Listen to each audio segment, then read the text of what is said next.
I want to tell you a story.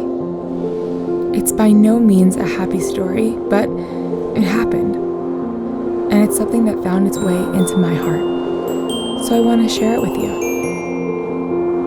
We've got to go back in time a bit, to the 1800s. It's January 12th, 1888, the dead of winter. We're in Plainview, Nebraska, but our journey will eventually take us southwest to the now ghost town of Meyer Creek. Winter is beautiful and fiercely devastating, never to be underestimated. On one mid-January morning in the Midwest, we misjudged her fury.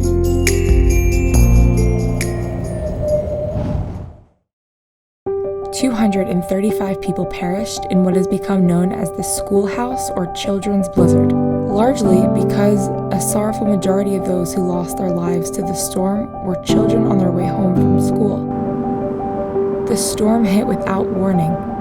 The temperature plummeted a staggering 100 degrees in 24 hours.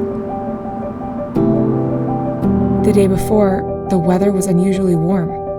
The Northwest Plains region was caught off guard. North Dakota got a chilling blast of Arctic air that eventually made its way to Lincoln, Nebraska. The tragedy was nearly insurmountable that day, with horses suffocating, staircases covered in snow like the slopes of a mountain, frostbitten elders, and lost children. But through it all, there were those who emerged as heroes. In Pawnee City, a teacher sheltered his students at his school overnight, burning wood to keep them warm.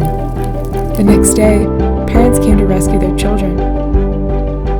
Another teacher marched her students to safety after the roof of their one-room school was whisked away by the storm. Two men tied a rope to a nearby house to guide children to safety in the blinding blizzard. I thought you should know that the human spirit remains warm, even in the harshest of winters. I thought you should know that people can be counted on to reach out their hand to help others, even as the hand trembles at the cold